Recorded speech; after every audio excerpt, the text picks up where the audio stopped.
देख रहे हैं अंबर टाइम्स। क्रीड़ा भारती एवं चैतन्य कश्यप फाउंडेशन द्वारा आयोजित 23वें खेल चेतना मेले का शुभारंभ सोमवार को हुआ। सुबह विज्ञान महाविद्यालय के खेल परिसर से स्कूली बच्चों की रैली निकाली। रैली को ओलंपिक पदक विजेता साक्षी मलिक, सांसद गुमान सिंह डामोर, क्रीड़ा भारती के राष्ट्रीय संगठन मंत्री प्रसाद महानकर, महापौर प्रहलाद पटेल ने झंडी दिखाकर रवाना किया। शहर के प्रमुख मार्गों से होती हुई रैली नेहरू स्टेडियम पहुंची, जहां मार्च पास्ट करते हुए बच्चे सलामी मंच से गुजरे। अतिथियों ने सलामी ली। शासकीय माध्यमिक विद्यालय मंच के समक्ष new Gandhi convent higher secondary school और पीछे है जैन पब्लिक स्कूल अपने बैंड के साथ। बाद में तिरंगा गुब्बारे आसमान में उड़ते हुए ध्वजारोहण कर चेतना खेल मेले का शुभारंभ किया गया। की विशिष्ट उपस्थिति में हमारे सभी मेहमानों के साथ ध्वजारोहण संकल्प की ये ध्वजा फहराई जा रही है 23वें खेल चेतना मेला की। मुख्य समारोह में अतिथि ओलंपियन पहलवान साक्षी मलिक, सांसद गुमान सिंह डामोर, क्रीड़ा भारती के राष्ट्रीय संगठन मंत्री प्रसाद महानकर, महापौर प्रहलाद पटेल, विधायक व फाउंडेशन अध्यक्ष, क्रीड़ा भारती के राष्ट्रीय कार्याध्यक्ष चैतन्य कश्यप सहित गणमान्य मंचासीन रहे। अतिथियों ने संबोधित करते हुए कहा, क्रीड़ा भारती के कार्यकारी अध्यक्ष पूरे रतलाम शहर में एक ऊर्जा भर दी है। जो ऊर्जा आज के इस आयोजन से मिलेगी, मैं ऐसा मानता हूँ कि इस ऊर्जा से हमारे देश के भावी खिलाड़ियों का भी निर्माण होगा। हमारे सांसद गुमान सिंह डामोर जी, ओलंपिक की भारत की पहली महिला खिलाड़ी जो पदक जीत करके आई, बहन साक्षी मलिक जी, उनके साथ सत्यव्रत जी, हमारे रतलाम नगर के महापौर प्रहलाद पटेल जी, रतलाम के पुलिस अधीक्षक अभिषेक तिवारी जी एवं यहाँ पर क्रीड़ा भारती के हमारे अध्यक्ष गोपाल बजावदे जी, हमारे सचिव भाई मुकेश जी तथा उपस्थित समस्त रतलाम नगर के खेल प्रेमी बंधुओं तथा 100 से ज़्यादा स्कूलों के सारे बच्चे और खिलाड़ी जो आज खेल मेला में भाग लेने के लिए उपस्थित हुए हैं, स्कूल के संचालक व प्रशिक्षक जो बच्चों को खेलों के माध्यम से ट्रेन करने के लिए यहाँ पर आज उपस्थित हुए हैं। निश्चित रूप से खेल मेला अगर 2-3 साल कोरोना का नहीं होता तो हम इस वर्ष 25वां साल, जिसको हम रजत जयंती कहे, हम मना रहे होते, परंतु आज का उत्साह निश्चित रूप से रतलाम के खिलाड़ियों का, रतलाम के नन्हे मुन्ने खिलाड़ियों का, स्कूली स्तर के खिलाड़ियों का एक उत्साह बताता है कि रतलाम में जो हम खेल मेला के माध्यम से जितने हमारे संयोजक बंधु हैं, उन सब के माध्यम से आज 18 खेलों का आयोजन हम इस बार कर रहे हैं। उन सब के माध्यम से जो वातावरण बना है, यह वातावरण निश्चित रतलाम को खेल की दुनिया में एक नई ऊंचाइयों पर ले जाएगा। अभी हमारे सांसद जी ने कई विशेष बातें कही। खेल महोत्सव, हमारे देश के प्रधानमंत्री नरेंद्र मोदी जी ने सभी सांसदों को आह्वान करा है कि वह अपने संसदीय क्षेत्र में एक खेल महोत्सव का आयोजन करें, ताकि जिसके लिए हम खेलते हैं वो तो आगे बढ़े ही, लेकिन खेल के द्वारा देश का भी नाम ऊंचा हो, वहाँ तक हम खेलें। उन शुभकामनाओं के साथ आप सभी यहाँ सहभागी हुए। लगातार 3 दिन उन सभी विषयों को लेकर अपने जीवन की एक धारणा, एक संस्कार यहाँ से प्राप्त हो, ऐसी शुभकामनाएं देता हुआ स्वागत करें।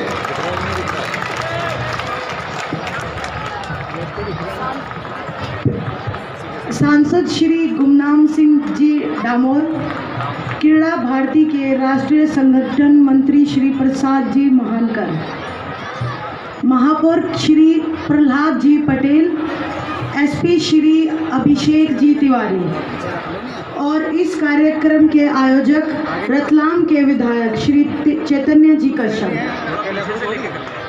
खेल मेला सचिव मुकेश जी जैन, क्रीड़ा भारती के अध्यक्ष डॉक्टर गोपाल जी मजादिया, सभी को मेरा हाथ जोड़ के नमस्कार। और सबसे इम्पोर्टेंट, सबसे ज़्यादा धन्यवाद करना चाहूँगी मैं खेल चेतना मेला की प्रेरणा स्रोत श्रीमती नीता जी कश्यप। थैंक यू मैडम, आपने इतने अच्छे खेलों की शुरुआत की और बच्चों को प्रोत्साहन मिला। और जो मैं आज देख पा रही हूँ कि इतनी संख्या में बच्चे यहाँ इकट्ठा हुए हैं, सब आपकी बदौलत है और इनको बहुत प्रोत्साहन मिलेगा। आगे जाके ये भी खेलों में भाग लेंगे और कोशिश यही रहेगी कि जितना हमारा देश तरक्की कर रहा है हम उतने ही मेडल्स लेके आएँ। और आप में से बहुतों को मैं मतलब उम्मीद के साथ देखती हूँ कि आप भी ज़रूर देश के लिए खेल पाएंगे। और यहाँ पे आए हुए सभी खिलाड़ी, सभी कोचेस, स्टूडेंट, सभी को मेरा नमस्कार। मैं भी आप सभी के बीच में से ही थी और मुझे याद आ रहा है आज ये सब देख के कि मेरे भी स्कूल में कोई भी स्पोर्ट्स इवेंट होता था तो मैं ज़रूर पार्ट लेती थी कि बस मुझे कोई ना कोई खेल तो खेलना ही है। मेरा इतना ज़्यादा इंटरेस्ट था खेलों में। बस शुरुआत यहीं से है। मैं आप सभी बच्चों को यही कहना चाहूँगी कि मैं आपके बीच में से निकली हूँ। मेरा सपना था कि मैं देश के लिए खेलूँ और ओलंपिक जैसे खेलों में पदक जीतूँ। बस शुरुआत में थोड़ी कठिनाई होती है, थोड़ा स्ट्रगल है लाइफ में। मैं स्कूल आती थी, फिर ट्यूशन जाती थी और 2 टाइम की प्रैक्टिस करती थी, 2.5-3 घंटे सुबह, 2.5-3 घंटे शाम को। तो बस यही चलता रहा। पहले तो सपना था कि मैं हवाई जहाज़ में बैठूं और देखूं कि कैसा होता है, क्योंकि बचपन में यही सोचती कि थी पता नहीं हवाई जहाज़ में बैठने वाले लोग कैसे होते होंगे। माननीय विधायक जी, महापौर जी, साथ में ओलंपियन और यूथ आइकन जो हमारे बीच में है, साक्षी मलिक जी, जो बच्चे बच्चियों, जो खिलाड़ियों, आप सभी की ऊर्जा से उत्प्रोत हम लोगों ने जो परेड आपने प्रस्तुत की यहाँ देखी और उससे हमें अंदाज़ा लगा कि आने वाले 4 दिन कितने एनर्जी से भरपूर होने वाले हैं। राष्ट्रीय महामंत्री जी हमारे बीच, आज आपको जो खेल के लिए प्लेटफॉर्म मिला है, इस प्लेटफॉर्म से आप अपनी तकदीर लिख सकते हैं। माननीय चेतन जी कश्यप द्वारा जो प्लेटफॉर्म आपको दिया गया है, इससे आप अपना नाम ही नहीं, अपने माता पिता के साथ अपने शहर और अपने देश का नाम रोशन कर सकते हैं। बाद में अतिथियों ने खिलाड़ियों से परिचय प्राप्त कर स्पर्धाएं प्रारंभ करवाई। पहले दिन क्रिकेट मैच, खो खो, कबड्डी, कुश्ती सहित अन्य प्रतियोगिताएं हुई।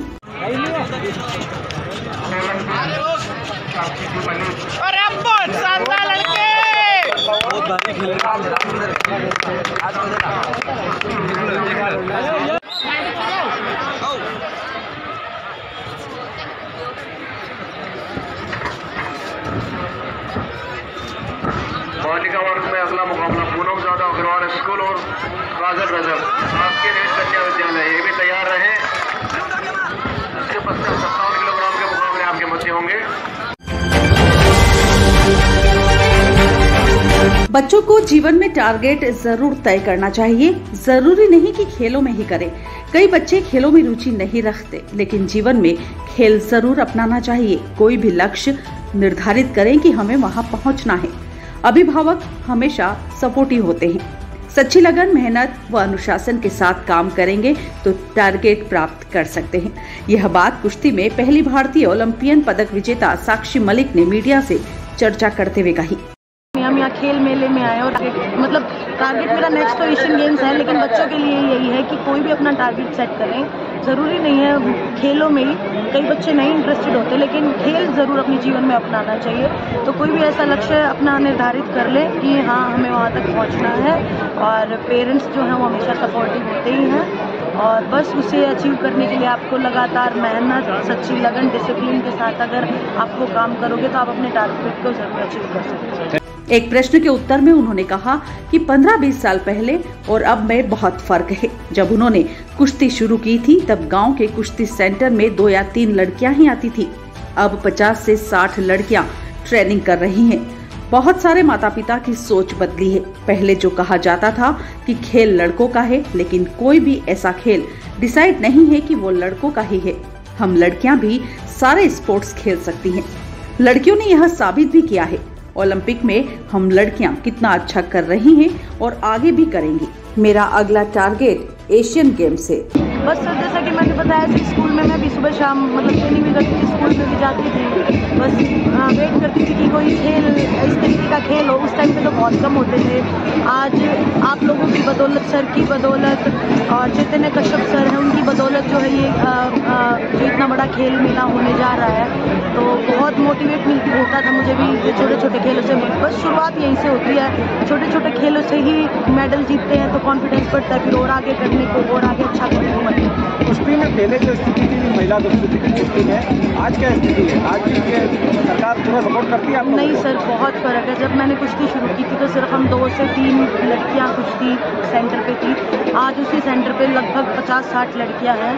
बहुत सारे पेरेंट्स की, माता पिता की सोच जो है बदली है कि हाँ लड़कियां जो है, जो बोला जाता था लड़कों का खेल है वो भी कर सकते हैं, लेकिन कोई भी खेल ऐसा डिसाइडेड नहीं है कि वो लड़कों का है या लड़कियों का है। हम लड़कियां भी सारे स्पोर्ट्स खेल सकती हैं और आपके आगे प्रूव भी है ओलंपिक्स में हम लड़कियां जो है कितना अच्छा कर रही हैं और आगे भी कर। रेलवे स्टेशन स्थित ओवरब्रिज से एक युवक ने सुबह छलांग लगा दी। घायल युवक को पुलिस ने जिला अस्पताल में भर्ती करवाया है। खबर के मुताबिक युवक के पास से पुलिस को मिले मोबाइल फोन और आधार कार्ड के अनुसार वह राजस्थान के नागौर जिले के ग्राम झकीला का रहने वाला चेनाराम पिता मंगलाराम डुकीवा है। पुलिस ने जब उसके पिता को फोन पर सूचना दी तो पिता ने युवक के मानसिक रोगी होना बताया। पुलिस की सूचना पर परिजन अब रतलाम आ रहे हैं। युवक के दोनों पैर क्षतिग्रस्त हुए हैं। मामले की जानकारी देते हुए पुलिस ने बताया, ये थोड़ा दिमाग से विक्षिप्त टाइप का है। इसके पास मोबाइल मिला, इसका आधार कार्ड मिला। आधार कार्ड के में साथ ही 2-3 रसीदें मिली जिससे इसने मनी ट्रांसफ़र किया है। उसमें इसके पिता के नंबर मिले। मैंने पिता को कॉल किया है तो पिता बोले थोड़ा दिमाग से अपसेट है, आप उसका थोड़ा ध्यान रखना। मैं गाड़ी से निकल रहा हूँ। कहाँ का रहने वाला है? नागौर डिस्ट्रिक्ट का बता रहा है। आधार कार्ड में एड्रेस है चेनाराम डुकिया, पिता मंगलाराम डुकिया, वार्ड नंबर 6 झंझीला, नागौर, राजस्थान। वो लोग निकल गए सुबह 9:30 बजे करीब। तकरीबन आधा रास्ता उन्होंने तय कर लिया है। ये क्या किसके पास रहता था? यहाँ तो ये कुछ बता नहीं पा रहा है, इसकी कुछ क्लियरिटी नहीं हो पा रही है। शासन ने सभी डॉक्टरों और स्वास्थ्य कर्मचारियों को सार्थक ऐप से उपस्थिति दर्ज करने के आदेश दिए हैं। इन ऐप से उपस्थिति दर्ज होने पर लोकेशन भी पता लगेगी। Madhya Pradesh medical officers association ने इस ऐप का विरोध कर सोमवार को हड़ताल करते हुए जिला अस्पताल में नारेबाजी कर प्रदर्शन किया।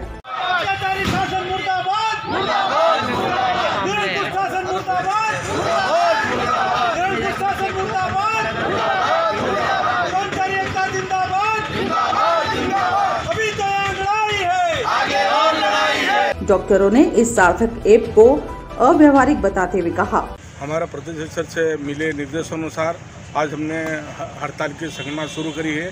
1 दिन का सामूहिक अवकाश लेके पूरे प्रदेश में लिया है और 13 तारीख से हम अनिश्चितकालीन हड़ताल पर उतर जाएंगे। हमारी 13 सूत्री मांगे हैं, उसमें कैडर वाइज भी हमारा लैब अटेंडर से लेकर लैब टेक्नीशियन का पे का रिवीजन भी है और जो संविदा लैब टेक्नीशियन जो हमारे हैं जो 20 साल से रेगुलर नहीं हुए, बहुत सारी मांगे हमारे जो 13 सूत्री मांगे हैं, उसके लिए हम 13 तारीख से आज अनिश्चितकालीन हड़ताल पर उतर जाएंगे। पुरानी पेंशन लागू करने की मांग पर अब लघु वेतन कर्मचारी संघ भी आंदोलन की राह पर अख्तियार हो गया है। सोमवार से संघ ने 4 चरणों में आंदोलन की घोषणा करते हुए पहले चरण में कलेक्टर कार्यालय में प्रदर्शन करते हुए मुख्यमंत्री के नाम ज्ञापन प्रशासन को सौंपा। कर्मचारियों ने 2005 से पेंशन योजना शुरू करने सहित अन्य मांगों के समर्थन में नारेबाजी भी की। संघ के कर्मचारी नेता ने बताया, प्रांतीय आह्वान पर मध्य प्रदेश लघु वेतन कर्मचारी संघ प्रांतीय आह्वान पर 4 चरणों में आंदोलन का निर्णय लिया गया है। निर्णय में विशेष मांगे हमारी, एक तो 2005 से जो पेंशन बंद हुई है उसके संबंध बहाली के लिए है, हमारा डीए की जो एरियर रुका हुआ उसके संबंध में है और कुछ हमारी वर्दी के संबंध में कुछ मांगे ऐसी है जो लंबे समय से वो चली आ रही है, सरकार उस पर कोई ध्यान नहीं दे रही है। तो अभी हमारे प्रांतीय अध्यक्ष महोदय ने निर्णय लिया है कि 4 चरणों में हम इसका आंदोलन करेंगे। आज प्रथम चरण में हमने कलेक्टर महोदय को ज्ञापन दिया है मुख्यमंत्री के नाम में। दूसरे चरण में हम आयुक्त महोदय को देंगे, तीसरे चरण में हम विधायक महोदय को देंगे और चौथे चरण में सांसद महोदय को देंगे। मुख्यालय लेवल पर, हाँ, भोपाल में आयोजन होगा इसका, और सभी जिले प्रदेश के कर्मचारी सब भोपाल में एकत्रित होकर और अपनी मांगों के संबंध में व्यापक धरना प्रदर्शन करेंगे और मांगों के लिए मांग करेंगे और रैली निकालेंगे। जावरा के ग्राम पंचायत रोला के आदिवासी युवा सरपंच ने दबंगों से परेशान होकर सोमवार को भोपाल तक पैदल न्याय यात्रा प्रारंभ कर दी है।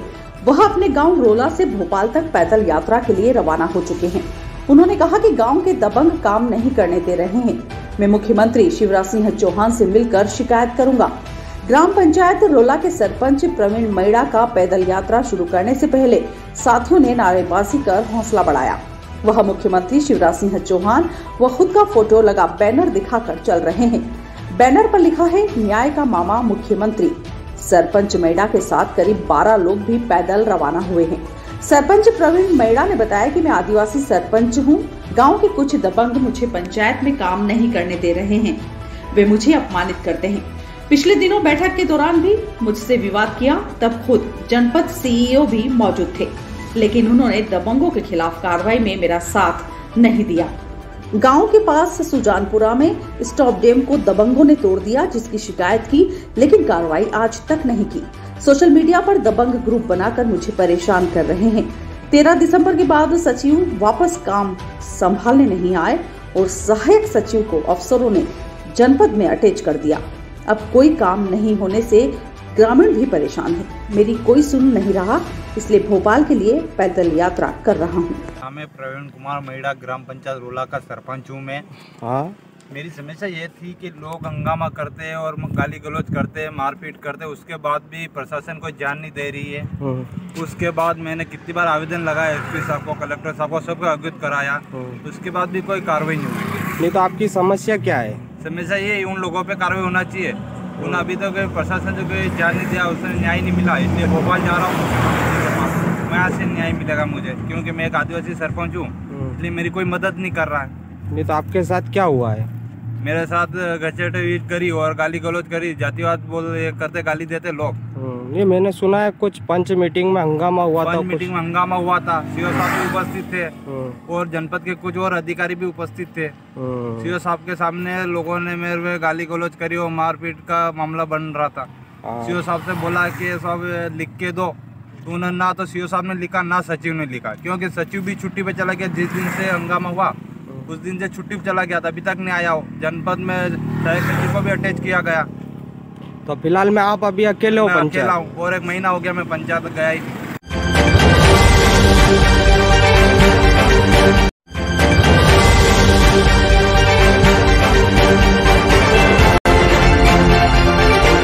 आप देख रहे हैं अंबर टाइम।